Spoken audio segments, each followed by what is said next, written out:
like to support the channel. Also, you can do it by way of Patreon, Anchor, the clothing store, and also the shoe shop that is listed in the comment description below.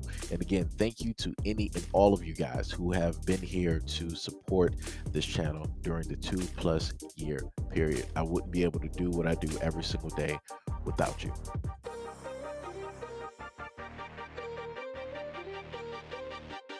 You said? Don't say nothing. Just give me your black card, bro. Just give it to me. For what? You in a room full of white people, and you the only black there. There's only one white person in the They room. turning you to a bro. You said a room. You said give you my black card. Yeah, give it to me, bro. Yeah, you mean your food stamps?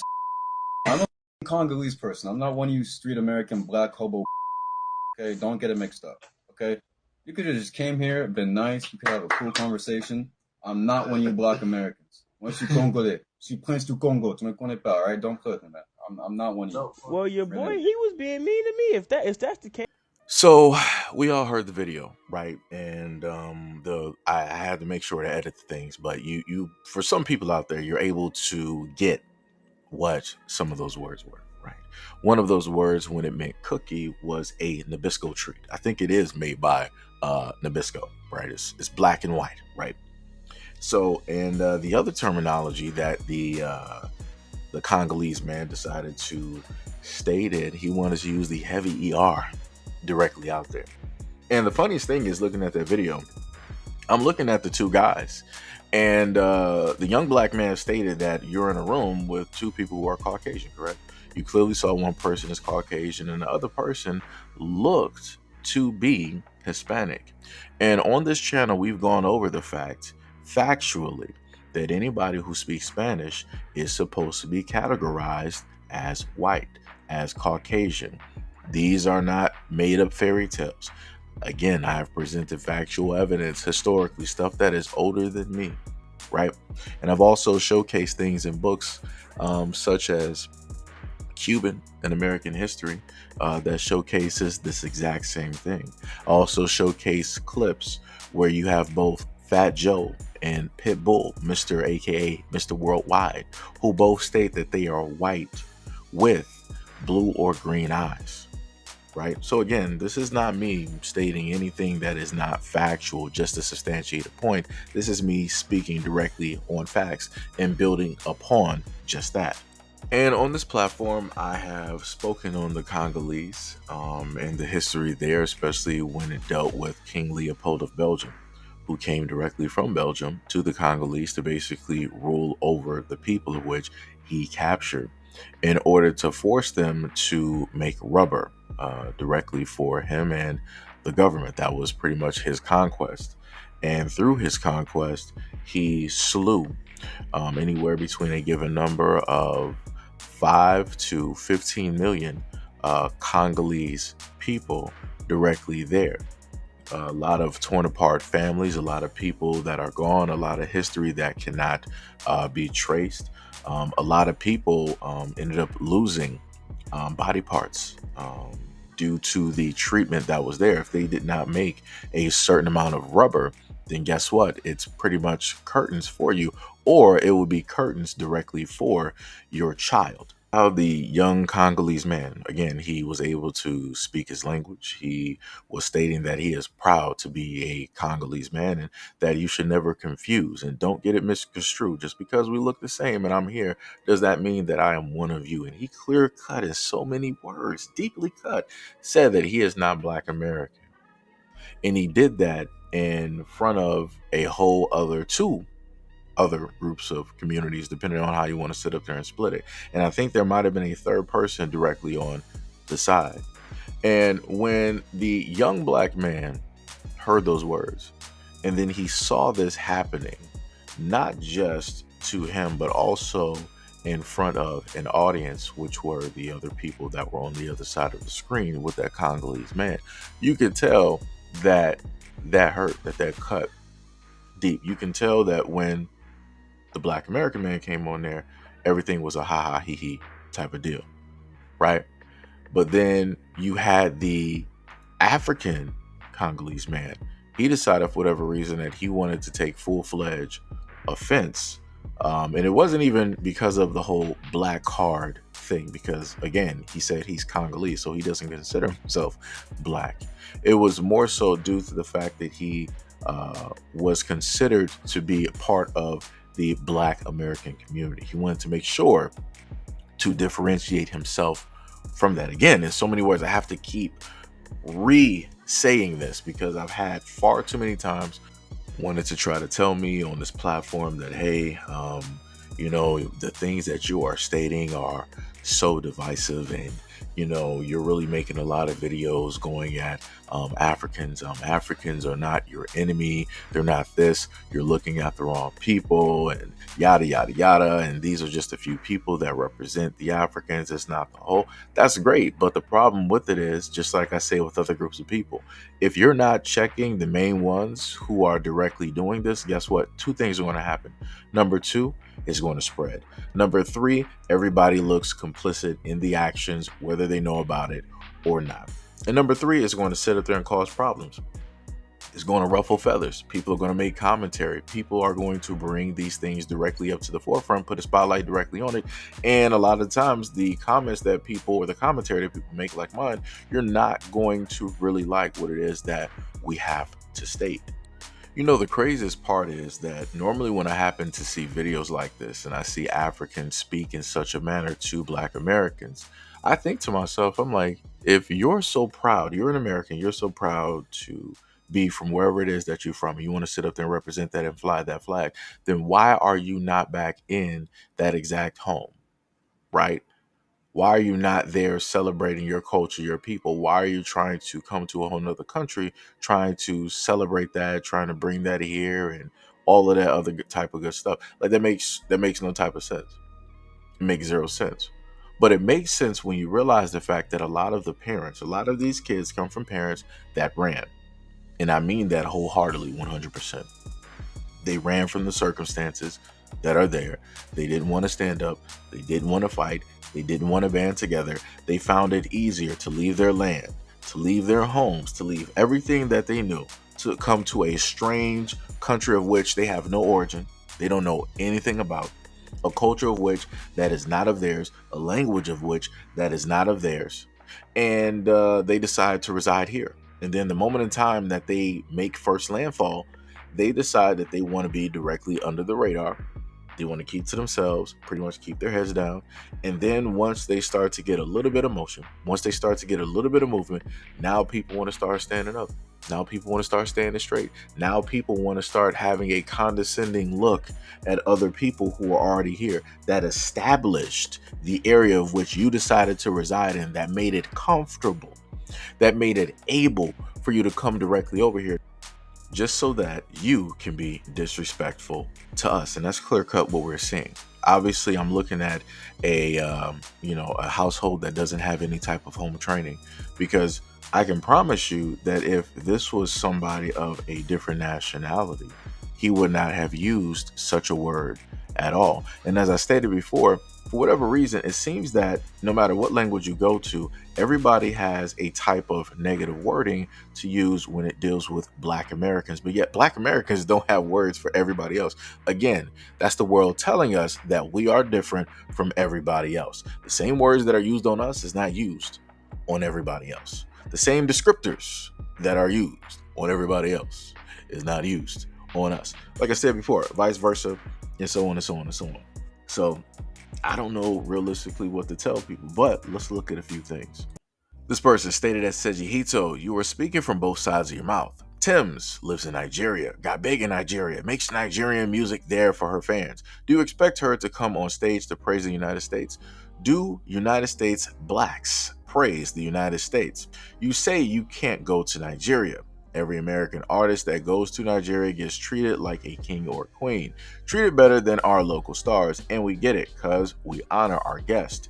Don't pick the wrong fight, my friend. We are not enemies, and you can't gatekeep culture. It's in all of us, and it started in West Africa. Let me just get one thing straight.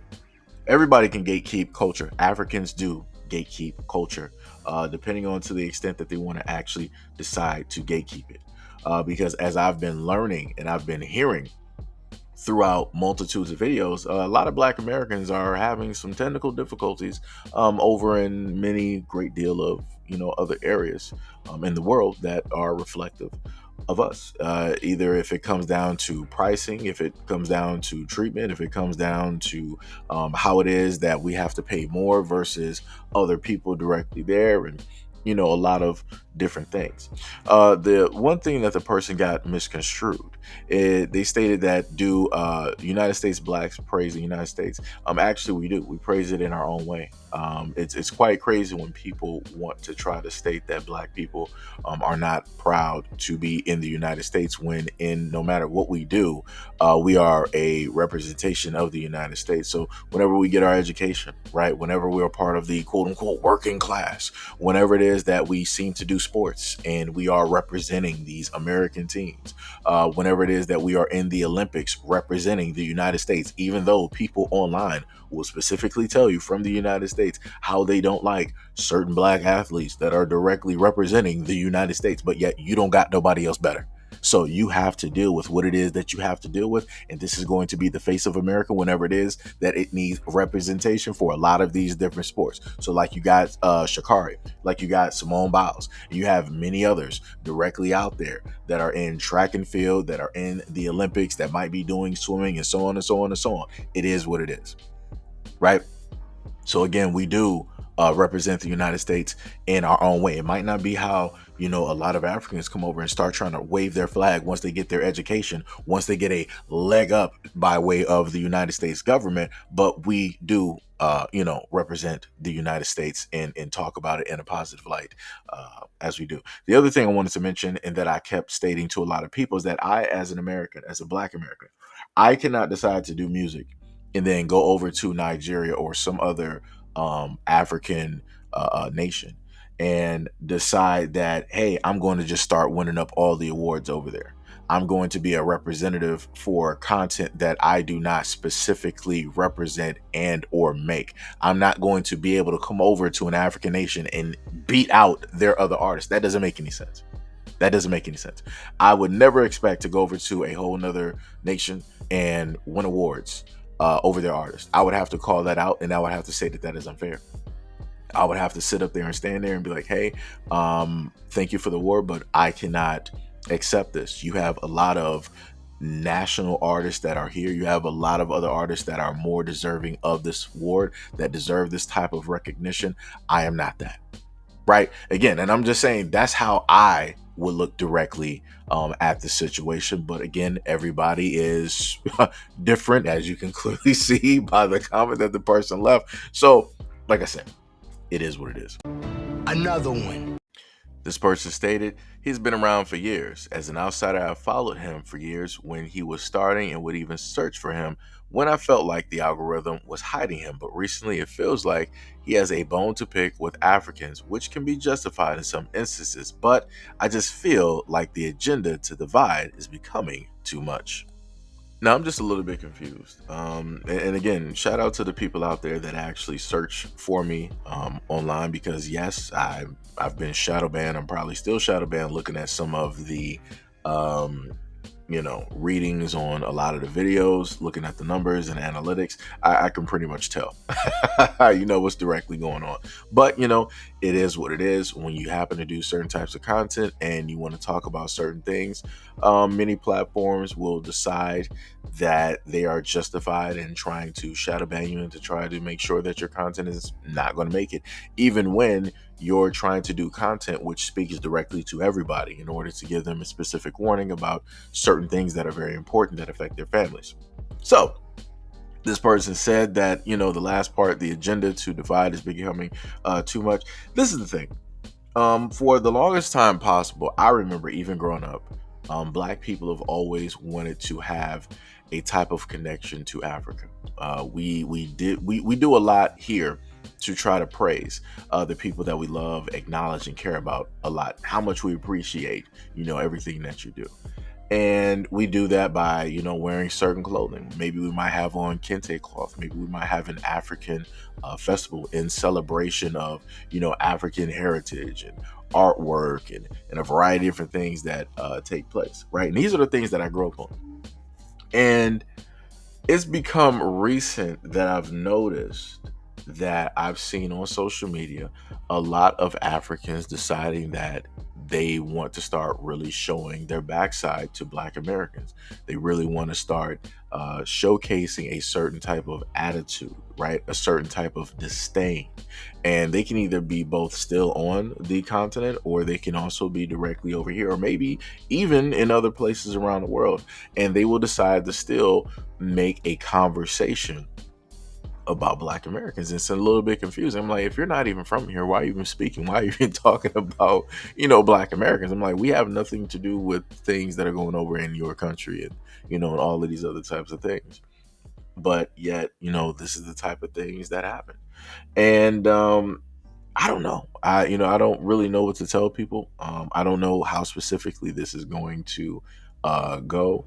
I pretty much is I feel that it's going to be in a stagnant type of mode, pretty much. But for anybody out there that thinks that I'm doing purely content just attacking Africans, you might want to really take a gander at the content that I do, and not specifically what it is that YouTube decides to recommend to you, because the algorithm will recommend certain content to you and it won't recommend other content that I do directly to you. Another one. Ditto. It frustrates me. I wonder if this person is even Black. AI is being used to divide us left, right, and center. Now, this is the first time ever in life that I've ever been referred to as AI. I'm a little bit confused due to the effect that the recent notion of AI voices being used in order to create and do content creation is pretty much brand new. I've been doing this for about like 6 years, and back during those times, you did not have AI to rely on, or to just magically do stuff directly for you. And this is why I tell people before, I can tell when people write how long they've been here, if they've actually been here, when they first landed, and how much content they've actually consumed directly on any of the 3 platforms that I actually have.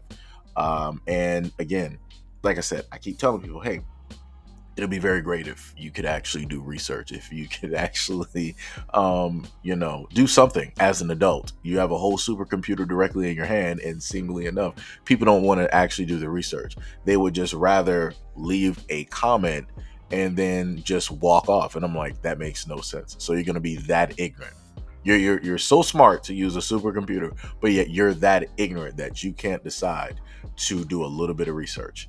Yeah, this is why I say that the world is pretty much cooked at this moment in time, when it deals with social media and people even being able or having the ability to critically think.